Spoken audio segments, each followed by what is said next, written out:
Talmidim de Cristo apresenta a série de sermões de John Wesley. Sermão 16, Os meios da graça. Circuncisão é a do coração, no espírito, e não na letra. Romanos 2, 29. Como se apresenta o que é nascido do espírito, isto é, nascido de novo, nascido de Deus? Que significa ser nascido de novo, ser nascido de Deus ou ser nascido do espírito? Que venha a ser filho de Deus, ou ter o espírito de adoção. Que esses privilégios, pela livre misericórdia de Deus, acompanhem ordinariamente o batismo, que nosso Senhor, no versículo precedente, chama nascer da água e do espírito, já sabemos. Queríamos saber, entretanto, em que consistem esses privilégios. Que é o novo nascimento. Talvez não seja necessário dar uma definição disto, uma vez que as Escrituras não apresentam nenhuma. Como, entretanto, a questão interessa profundamente a todo filho do homem, visto que, a não ser que alguém seja nascido de Deus, desejo salientar, do modo mais claro, os sinais do novo nascimento, exatamente como os encontro na Escritura. O primeiro desses sinais, que também serve de fundamento a todos os outros, é a fé. Diz São Paulo, somos filhos de Deus pela fé em Cristo Jesus, Gálatas 3, 26. São João, a eles dou-lhes o poder de se tornarem filhos de Deus, a saber aos quando creem, não do sangue, nem da vontade da carne, não por geração natural, nem da vontade do homem, como as crianças adotadas pela vontade do homem, sobre as quais o ato de adoção nenhuma alteração interior produz, mas de Deus, João 1, 12 e 13. E ainda em sua epístola católica, o que crê que Jesus é o Cristo, é nascido de Deus, 1 João 5, 1.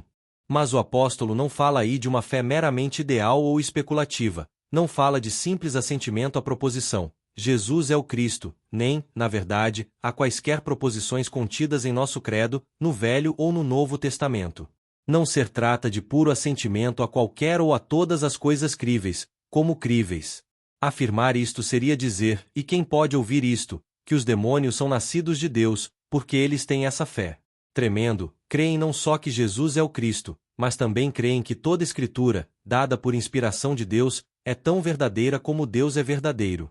Não se trata somente de assentimento à verdade divina, pelo testemunho de Deus ou pela evidência dos milagres, porque os demônios também ouvem as palavras que saem da boca de Deus e sabem que Ele é testemunha fiel e verdadeira.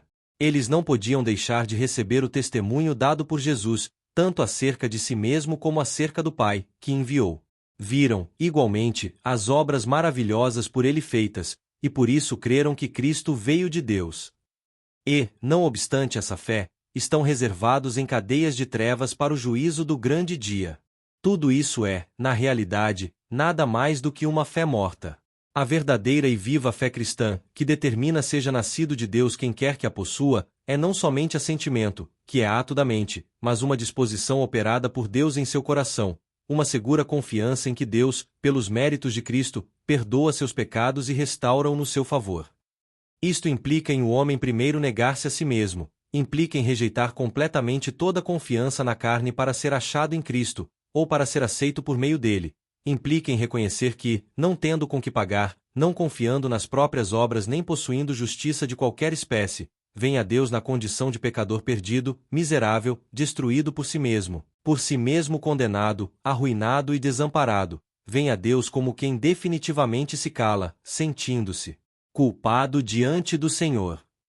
Tal sentimento de pecado, comumente chamado desespero pelos que dizem mal das coisas que não conhecem, unido à plena convicção, que nenhuma palavra pode expressar, de que somente de Cristo vem-nos a salvação, fazendo-se tal convicção acompanhar de profundo desejo de salvação, tudo isso deve preceder a fé viva, a confiança em Cristo, o qual pagou por nós, pela sua morte, nosso resgate, e cumpriu a lei em sua vida. Essa fé, pela qual somos nascidos de novo, é, pois, não apenas crença em todos os nossos artigos de fé, mas também uma verdadeira confiança na misericórdia de Deus, através de nosso Senhor Jesus Cristo. O fruto imediato e constante dessa fé, pela qual somos nascidos de Deus, o fruto que de modo algum pode separar-se dela, nem sequer por uma hora, é o domínio sobre o pecado exterior de toda espécie, sobre toda palavra ou obra má. Porque, onde quer que o sangue de Cristo é aplicado, purifica a consciência de obras mortas, e sobre o pecado interior, porque ele purifica o coração de todo desejo e inclinação profana.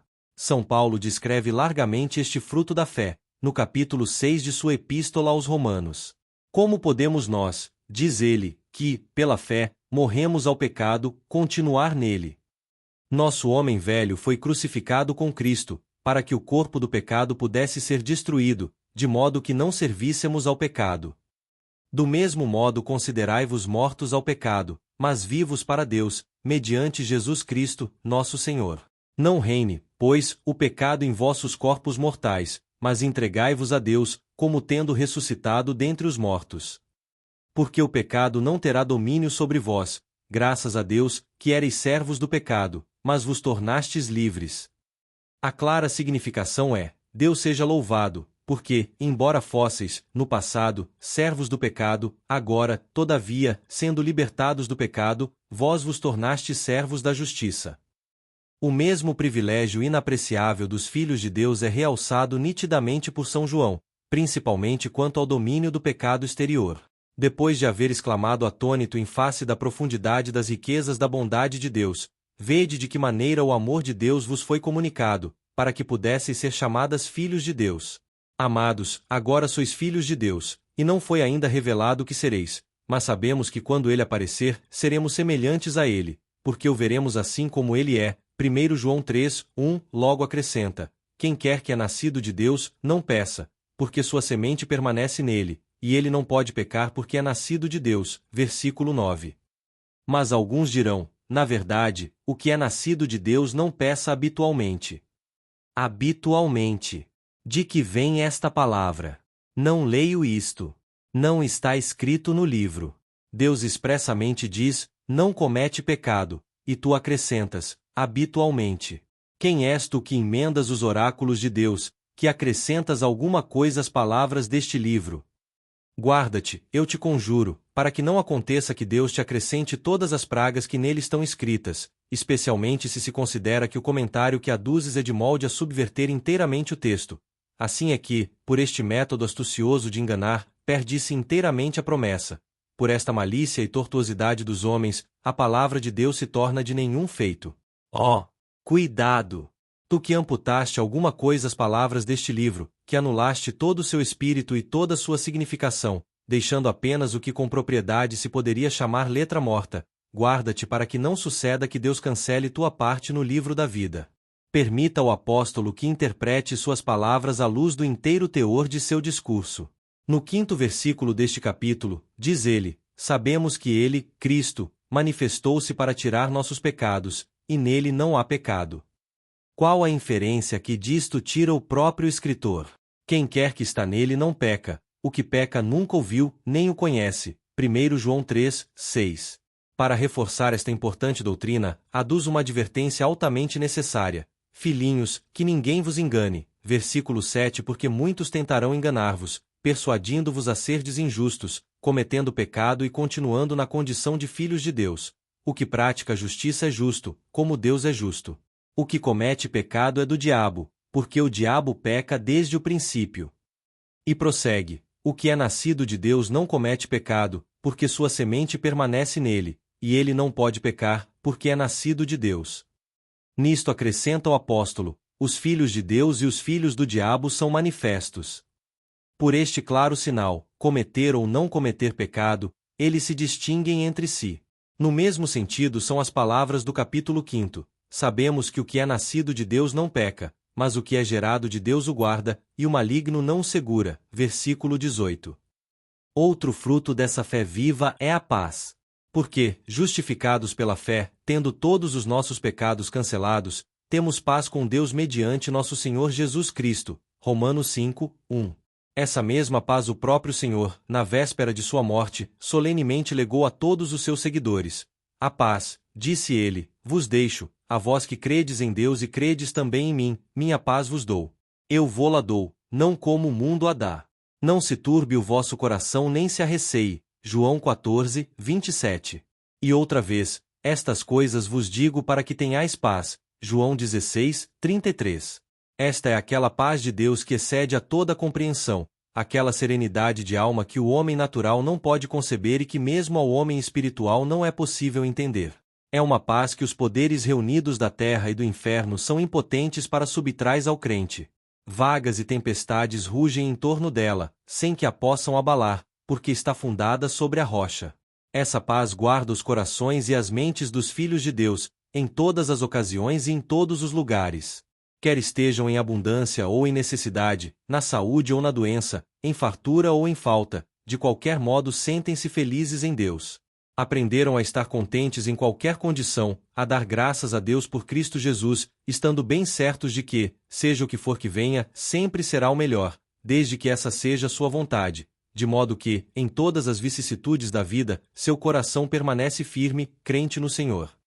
Outro sinal bíblico dos que são nascidos de Deus é a esperança.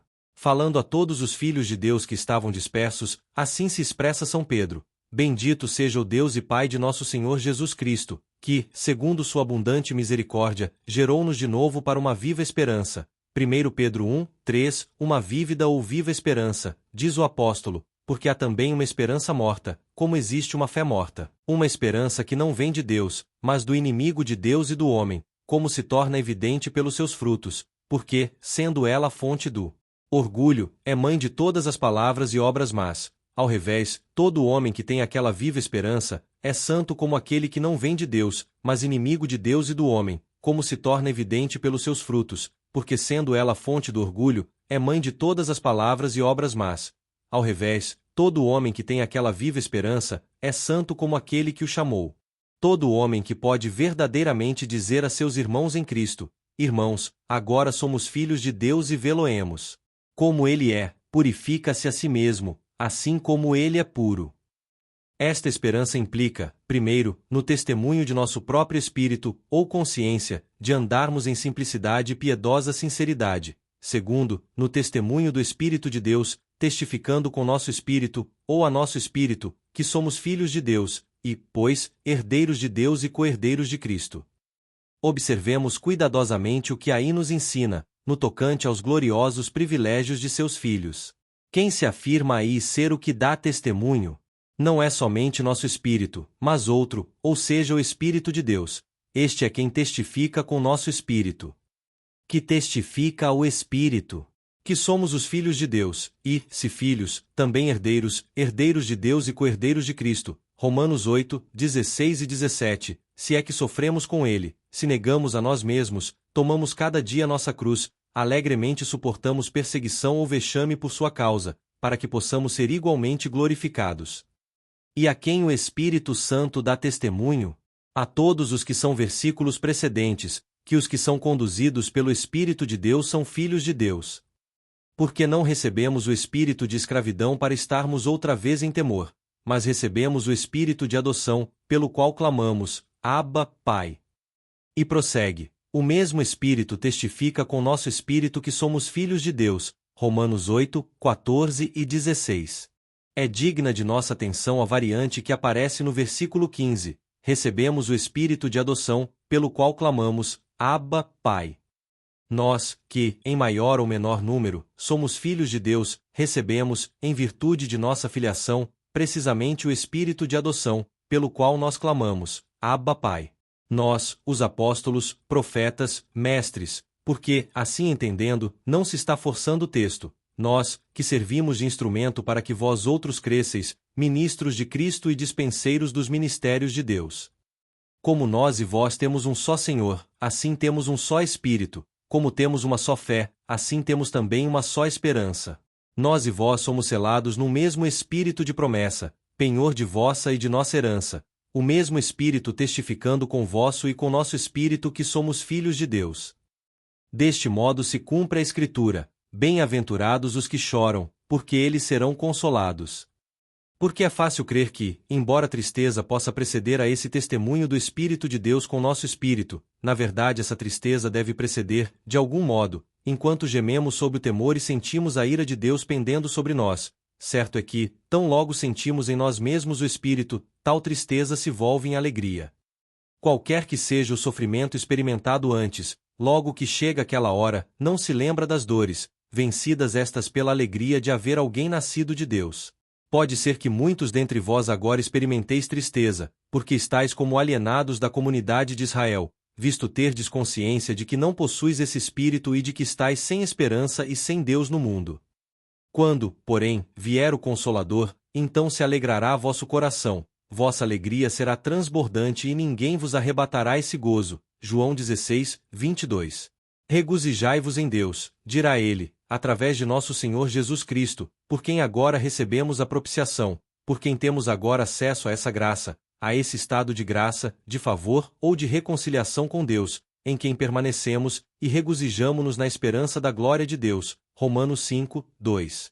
Vós, diz São Pedro, a quem Deus gerou outra vez para uma viva esperança, sois guardados pelo poder de Deus para a salvação, no que grandemente nos alegramos, embora por algum tempo, se necessário, tenhamos de sofrer diversas tentações, para que a prova de vossa fé possa resultar em louvor, honra e glória, a manifestação de Jesus Cristo, no qual, embora no presente não vejamos, regozijamo-nos com alegria inexprimível e cheia de glória. 1 Pedro 1, 5.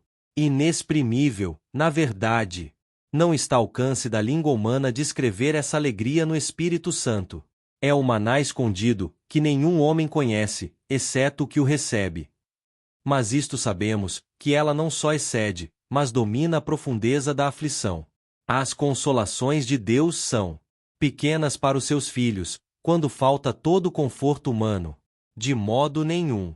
Mas, quando os sofrimentos se mostram abundantes, sobreexcedem as consolações de seu espírito, de modo que os filhos de Deus se riem à destruição que sobrevenha, às faltas, às penas, ao inferno e ao sepulcro, sabendo quem é o que tem as chaves da morte e do inferno, o qual os lançará no momento ao abismo insondável. Ouvem agora grande voz dos céus que diz: Eis o tabernáculo de Deus que está com os homens, e Deus habitará com eles, e serão seu povo e ele será seu Deus. E Deus enxugará todas as lágrimas de seus olhos, e não mais haverá morte, nem tristeza, nem lamento, nem sofrerão qualquer dor, porque as primeiras coisas são passadas. Apocalipse 21, 13 e 4. O terceiro sinal característico dos que são nascidos de Deus, e o maior deles, é o amor de Deus derramado em seus corações pelo Santo Espírito que lhes foi dado. Romanos 5, 5. Porque são filhos, Deus enviou o Espírito de seu Filho a seus corações clamando: Abba, Pai.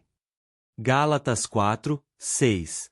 Por este Espírito, continuamente encarando a Deus como seu Pai de reconciliação e de amor, dele esperam o pão de cada dia, assim como todas as coisas necessárias, seja o corpo, seja a alma. Continuamente derramam seu coração diante de Deus, sabendo que tem as coisas que lhe pedem. 1 João 5, 15. Seu prazer está no Senhor, que é a alegria de seu coração, seu escudo e sua excessivamente grande recompensa. Para ele se volta o desejo de sua alma, fazer sua vontade é sua comida e bebida, e ficam contentes como com tutano e com gordura, quando sua boca o louva com lábios alegres. Salmo 58, 5. Também nesse sentido todo o que ama o que gerou, ama o que é gerado. 1 João 5, 1. Seu espírito se alegra em Deus, seu Salvador. Ama ao Senhor Jesus Cristo em sinceridade, unindo-se, distarte, ao Senhor como num só espírito. Sua alma para ele se inclina e o escolhe como particularmente amado, o escolhido dentre 10.000. Conhece e sente o que significa: meu amado é meu, e eu sou de meu amado. Cantares 2, 6. Tu és mais caro do que os filhos dos homens, cheios de graça são teus lábios, porque Deus te ungiu para sempre. Salmos 45, 2. Os frutos necessários desse amor de Deus são o amor a nosso próximo, a toda a lama que Deus criou, não executando nossos inimigos, não executando os que precedem maliciosamente para conosco e nos perseguem, um amor que nos leve a amar a todo homem como a nós mesmos, como a nossa própria alma. Demais, nosso Senhor expressou esse amor de modo ainda mais enérgico, ensinando-nos a amarmos uns aos outros assim como Ele nos amou. Consequentemente, o mandamento escrito no coração de todos aqueles que amam a Deus não pode ser outro senão este: como vos amei, assim amai-vos uns aos outros. Nisto percebemos o amor de Deus, em que Ele deu sua vida por nós. 1 João 3, 16. Devemos, pois, como justamente infere o apóstolo, dar nossa vida pelos irmãos. Se nos sentirmos dispostos a isso, então verdadeiramente amamos ao próximo. Em consequência, sabemos que passamos da morte para a vida, porque amamos os irmãos. 1 João 3, 14. Nisto sabemos que somos nascidos de Deus, isto é, que estamos nele e ele em nós, porque nos deu seu Espírito de amor. 4:13. Porque o amor é de Deus, e todo o que ama desse modo é nascido de Deus e conhece a Deus. 4:7. Possivelmente alguns perguntarão, nisto diz o apóstolo, este é o amor de Deus, que guardemos seus mandamentos. 1 João 5:3. Sim, e este é também o amor de nosso próximo, no mesmo sentido em que é o amor de Deus. Mas, que pretenderíeis deduzir daí? Que a guarda dos mandamentos exteriores é tudo quanto se acha implícito nos amarmos a Deus de todo o nosso coração, de toda a nossa mente, alma e forças, e ao próximo como a nós mesmos. Que o amor de Deus não haja um afeto da alma, mas simplesmente um serviço exterior. Que o amor do nosso próximo não seja uma disposição do coração, mas simplesmente o exercício de obras exteriores. Alvitrar uma tão grosseira interpretação das palavras do apóstolo é suficiente para refutar a própria alusão. O significado claro e incontroverso do texto é: este é o sinal ou a prova do amor de Deus, estarmos guardando o primeiro e grande mandamento, e também guardando todo o resto de seus mandamentos. Porque o verdadeiro amor, se nos foi uma vez derramado no coração, levar-nos-á a isto, desde que não pode deixar de amar a Deus de todas as forças quem quer que ame a Deus de todo o seu coração. Um segundo fruto do amor de Deus, até onde pode ser distinguido desse, é a universal obediência àquele a quem amamos e a concordância com sua vontade, obediência a todos os mandamentos de Deus, interior e exterior, obediência de coração e de vida, em todo caráter, em toda maneira de conversação. Um dos traços de caráter que mais obviamente se inclui nessa disposição é ser o homem zeloso de boas obras, ter fome e sede de fazer o bem, de toda espécie possível, a todos os homens, regozija-se em consumir-se e ser consumido por amor deles, por todos os filhos dos homens, não visando qualquer recompensa neste mundo, mas somente na ressurreição dos justos. Tenho, pois, assinalado as marcas do novo nascimento, tais como as encontro evidenciadas na Escritura. Deste modo é o próprio Deus que responde à premente questão, que é ser nascido de Deus. Se apelar para a palavra de Deus, esta será a resposta: nascido de Deus é todo aquele que é nascido do Espírito. É ser tido, no conceito do Espírito de Deus, como filho de Deus, é crer de tal modo em Deus, através de Cristo, que alcança a condição de quem não comete pecado e goza, em todas as situações, daquela paz de Deus que excede a toda compreensão. É de tal modo esperar em Deus mediante o Filho de seu amor, que não só tem o testemunho de uma boa consciência, mas também, o Espírito de Deus testifica com vosso espírito que sois filhos de Deus, de onde não pode deixar de decorrer o regozijo naquele por quem recebestes a propiciação.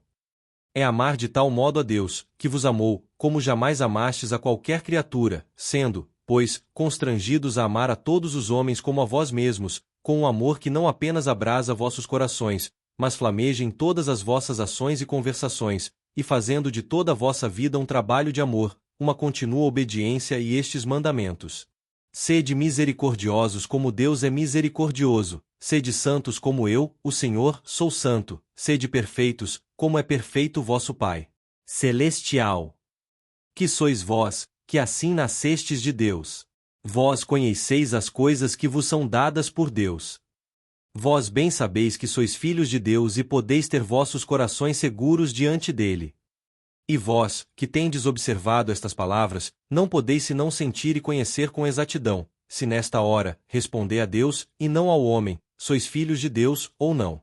A questão não é saber o que fostes feitos no batismo, não iludais a pergunta, mas, que sois agora? Apelo para a vossa própria alma. Eu não pergunto se nascestes da água e do Espírito, mas se agora sois templo do Espírito Santo que habite em vós. Reconheço que fostes circuncidados com a circuncisão de Cristo, como São Paulo enfaticamente denomina o batismo, mas o Espírito de Cristo e de glória repousa agora sobre vós? Se assim não é, vossa circuncisão se tornou em incircuncisão. Não digais, portanto, em vosso coração, fui uma vez batizado, logo, sou agora filho de Deus.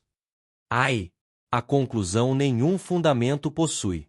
Quantos batizados há que são glutões e beberrões, vulgares mentirosos e perjuros, zombeteiros e maldizentes, libertinos, ladrões e defraudadores? Que pensais? Esses tais são agora filhos de Deus? Longe disto. Digo-vos, quem quer que sois que possuis algum dos característicos acima mencionados, sois filhos de vosso pai, o diabo, e fazeis as obras de vosso pão. Digo-vos, em nome daquele a quem crucificastes de novo, e servindo-me de suas próprias palavras ditas a vossos predecessores circuncidados, serpentes, raça de víboras, como podereis escapar à condenação do inferno? Como escaparei, a não ser que tenhais novo nascimento? Porque estáis agora mortos em delitos e pecados. Dizerdes, pois, que não podemos nascer de novo, que não há novo nascimento a não ser pelo batismo, é confirmardes vossa alma na condenação e vos entregardes ao inferno, sem defesa e sem esperança. E talvez alguém pense que isso seja justo e direito. No seu zelo pelo Senhor dos Exércitos, talvez venham a dizer, sim, cortai os pecadores, os amalequitas. Sejam esses gibeonitas totalmente destruídos. Eles não merecem outra coisa. Não, nem eu, nem vós. Meu merecimento, como vosso e como desses antigos pecadores, só dão direito ao inferno, e é pela pura misericórdia, pela livre e merecida misericórdia, que não nos encontramos agora no fogo inextinguível. Direis, mas fomos lavados, nascemos outra vez da água e do Espírito. Assim o foram eles. Isto, entretanto, não impede de modo nenhum que estejam agora na mesma condição em que eles se encontram. Não sabeis que aquilo que é altamente estimado pelos homens é abominação à vista de Deus? Voltai-vos, santos do mundo, vós que sois honrados pelos homens, e vede quem dentre vós será o que atire a primeira pedra sobre eles, sobre os que não são dignos de viver na terra, sobre as meretrizes vulgares, os adúlteros e os homicidas. Somente aprendei primeiro o que significa: aquele que odeia seu irmão é homicida. 1 João 3:15. Aquele que olha para uma mulher para cobiçar, já no seu coração adulterou com ela. Mateus 5:28. Vós, adúlteros e adúlteras, não sabeis que a amizade do mundo é inimizade para com Deus. Tiago 4:4. Em verdade vos digo, deveis também nascer de novo. Se vós também não nascestes outra vez, não vereis o reino de Deus. Não vos arrimes no caniço frágil que é o vosso novo nascimento pelo batismo. Quem contesta que vos fizestes então filhos de Deus e herdeiros do reino dos céus? Mas, não obstante isto, sois agora filhos do diabo. Por isso deveis nascer de novo. E não ponha Satanás em vosso coração e cavilosidade de uma palavra, quando os fatos são claros.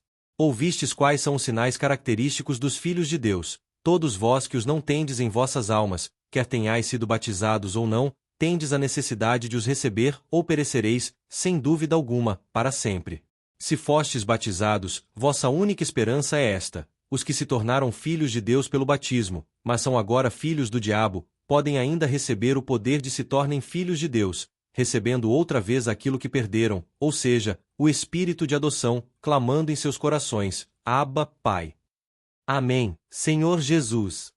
Possa todo aquele que outra vez preparou o coração para buscar a tua face, receber de novo o espírito de adoção e clamar: Abba, Pai. Torne-se ele filho de Deus, conhecendo e sentindo que tem redenção em teu sangue e o perdão dos pecados e que não pode cometer pecado, porque é nascido de Deus.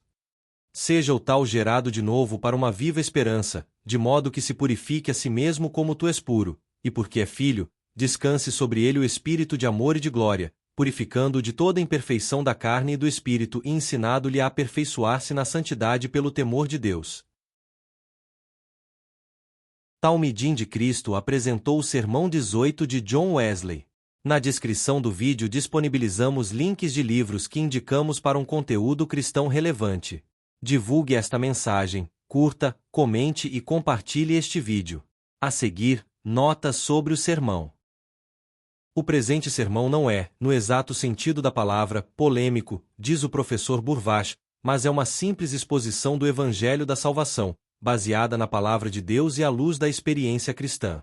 A religião de Cristo já nos tinha sido apresentada sob dois aspectos: 1. Nova relação para com Deus. 2. Nova experiência subjetiva da libertação da culpa e experiência do gozo da paz e da segurança íntimas. Aquela religião agora se nos apresenta sob um terceiro aspecto: uma nova série de afeições, de motivos que animam a vida. Os três aspectos são distintos, mas são inseparavelmente um. As novas relações dão lugar a novas emoções, e dessas novas emoções resulta o caráter habitual. É a entrada da alma na nova vida desse caráter que Wesley especialmente encara como novo nascimento. Na última parte do sermão, o autor observa que a expressão novo nascimento aparece em todos os padrões doutrinários da Igreja da Inglaterra em sentido diverso, designando a nova relação em que o homem se coloca em face da Deus e de sua Igreja, pelo sacramento do batismo. Há duas definições de regeneração batismal, uma externa e formal, como o ato pelo qual o homem ingressa na Igreja visível ou na família de Deus, outra interna e operante, que vem a ser a comunicação à alma de um germe, ou semente, da graça divina. É mais verossímil que Wesley adotasse certa última concepção, encarando todos os homens, ou a maior parte deles, como pessoas que pecaram à revelia da graça de seu batismo. Qualquer que tenha sido, entretanto, sua interpretação das fórmulas da Igreja, ele aí as coloca inteiramente de lado e somente prega a doutrina arminiana metodista do novo nascimento, considerado como a mudança interior da natureza, inseparavelmente associada à mudança da relação para com Deus e uma crise importante na experiência religiosa. Na teologia da Reforma, o termo regeneração incluía toda a operação secreta do Espírito, pela qual era o homem transferido do estado da natureza para o estado de graça e, finalmente, de plena salvação, sendo tal operação condicionada ao batismo, segundo os luteranos, ou aos decretos, segundo Calvino. A definição específica da regeneração, que acreditamos ser bíblica e que é hoje quase universalmente aceita pelos protestantes, a moderna Igreja cristã deve-a ao metodismo. Esta concepção de regeneração, com o correspondente conceito de justificação, fé justificadora e segurança, deve-se largamente ao poder da pregação do avivamento, tanto no último século, como no presente. Todo este sistema de doutrina da salvação coloca diante do homem alguma coisa tão definida como a prova de sua condição moral e religiosa, para que a consciência de cada um responda com um claro sim ou não à pergunta: estou salvo? É a doutrina integral de uma salvação presente e consciente. Qualquer doutrina que ensine uma eleição feita desde toda a eternidade, ou uma redenção incondicionalmente cumprida em Cristo, ou uma redenção sacramental, cujo germe seja implantado no batismo, daí evoluindo gradual e inconscientemente para a perfeição, por meio da graça, jamais poderia servir de base a um forte apelo aos não convertidos, como acontece com a doutrina que temos diante nós. Algumas dentre as maiores controvérsias que agitaram o mundo cristão levantaram-se da diversidade de opiniões no tocante ao batismo. Já nos meados do segundo século encontramos nas obras de Justino Mártir, e um pouco mais tarde, em Tertuliano e Irineu, o uso em sentido literal de expressões figuradas contidas no Novo Testamento. A lavagem da regeneração tornou-se a designação ordinária da pia batismal, e deste ponto começou a sair uma série de desvios da doutrina neotestamentária, desvios que por último culminaram na teologia católica romana. Agostinho e Pelágio, cerca do V século, começaram sua grande controvérsia sobre se uma criança não batizada, morrendo na infância, podia salvar-se. Agostinho sustentava que toda criança não batizada se perdida. Pelágio assumiu a posição oposta. Nestas condições, tomando o batismo como instrumento da regeneração, tornou-se doutrina corrente que, sem ele, não havia salvação. O batismo infantil era a única forma de ordenança da Igreja da Inglaterra, até o ano de 1661. O livro de orações de 1549 contém duas fórmulas, uma para o batismo público das crianças e outra para o batismo em particular. Depois da restauração, o bispo Sanderson escreve no prefácio ao livro de orações de 1661, que ele havia julgado oportuno acrescentar um ofício para o batismo dos de idade madura, acréscimo que, não tendo sido de tão grande necessidade quando da compilação do precedente livro, agora, pelo crescimento do anabatismo, através da licenciosidade dos últimos tempos introduzida entre nós, tornou-se necessário, e sempre pode ser útil para o batismo de nativos de nossas colônias e outros convertidos à fé. A existência do batismo infantil é tão claramente demonstrada pela história da Igreja como a doutrina da regeneração batismal. A reforma do século XVI começou a operar a volta à teologia evangélica, tendo os puritanos contribuído de algum modo para esse resultado. Mas o metodismo do século XVIII se reservou a tarefa de restituir à Igreja a doutrina do novo nascimento e de colocar a prática do batismo infantil sobre suas verdadeiras bases.